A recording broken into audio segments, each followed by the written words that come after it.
probably about at 400 yards. He's limping. He's actually moving now. Let's get to watching him. He's going. Yeah, he's limping pretty bad. He'll be on the pile over tonight.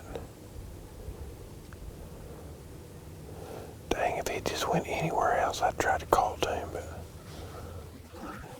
Well, it's the evening of December 1st. You know, what is really cool about tonight is there's a strip of woods right here in front of us, right along the Arkansas River. And we watched that big buck, we call Northside, go into this pretty much this morning. We got pictures that night here 2 or 3 days ago. And he's been coming this way, cruising right up down this bottom. So, that's what we're hoping for tonight. The only thing is it's hot. It's warmed up on us. But we got GoPro fixed in on Tuesday evening. The one thing that made me come here is because his story's pretty much called home right here. And he's hurt. Not hurt bad, but he's limping. He had a rough night last night. I got a hunch. I mean, if it was 20 degrees colder, I would almost look at Dad in the eye and say, we're going to get shot this buck tonight. He's by himself. It's a place, if he steps out in these beans, that's what we're on, to cut beans. He ends up either beaten by here or pushed into a by here. So, got a lot of deer coming out of this little bean field. It ain't but probably 7 or 8 acre bean field.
I'm nervous, man.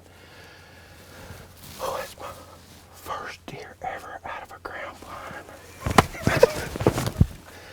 And he's big. I shot him a little high, but that kill zone, he just blood immediately. Now, it ain't the best shot I ever made. I shot him high, but I think we're gonna get that deer. Blood everywhere on impact. Oh! Well, this is probably 5 yards from where I shot him. And it's good blood. I'm a little scared, I ain't gonna lie, because I hit him high. But I'm thinking I might have hit that artery right there connected to the backbone, because there's a lot of blood. I'm pretty negative right now. I shot him high, but he's either dead or he ain't, so we're gonna go look for him. It's been about an hour. I got the whole group here with me in case we get into a rough deal. Clark with Saltgrass Outfitters, and I tell you, he filmed it from his house, and then Jessica was coming home, and Clark called her and said, listen, you can't come home. She's like, what? And so she didn't come home because the house is 200 yards, so that they didn't spook the deer. So Anyway, hopefully at the end of this little deal, there's a big 170.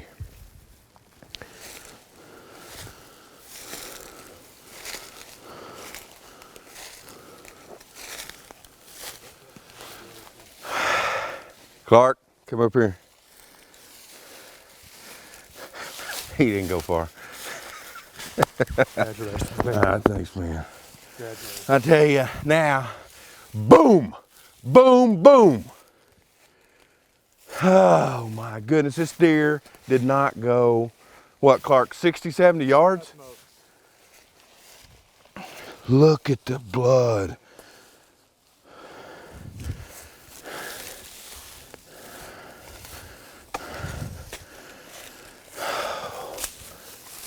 Folks, look at that right there.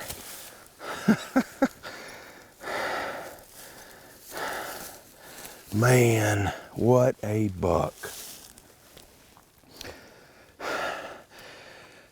Every time I get to a big animal, I'm always speechless, but you know, the one thing I'll say about this deer is it's December 1st and we have put in our time in Kansas. I mean, I really try to shoot big deer early. They're more patternable that time of year, but we just did not find the right deer. You know, we had our big deer Loppy and he disappeared and we didn't settle. There was many times I wanted to. I mean, we passed a, you know, mid 50s, upper 50s out of this blind early November, but this is the farm, my best piece of ground that I always want to shoot a big deer. And that's what we did. We did not settle. December 1st to shoot a upper 60s, 170s buck.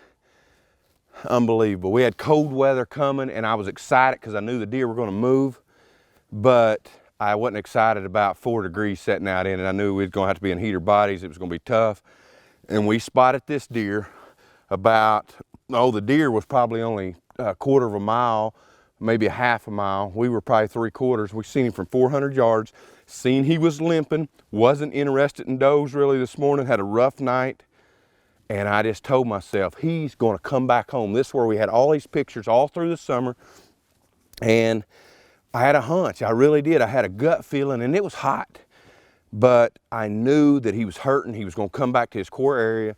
Got cut beans out here right behind Clark's house. They never mess with these deer. They watch them all year round. And we just shot an absolute giant. Not gonna lie, I didn't make the best shot, but look at this deer. Big old main beams, you know, good 4s, great 2s and 3s, big time eye guards, and he's got a little chip right there, and that's it. I tell you, these bucks, what they go through is unbelievable. Especially these bigger deer that I give them all the respect in the world. They're so hard to kill, they're so hard to get on, but to see what they go through, the punishment they take, and the athletes they are some athletes. You know, didn't make the best shot tonight, but that kill zone, a big enough cut, he bled. I mean, his lung blood bubbled up, and I want to thank my Lord and Savior, Jesus Christ. God, I couldn't do this. I said it before. I'm more talented than anyone else. God has blessed me and I get to do this for a living. I got great places to hunt, and this is what happens when you have a good place to hunt and play the wind.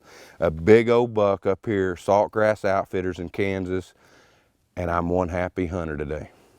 Unbelievable.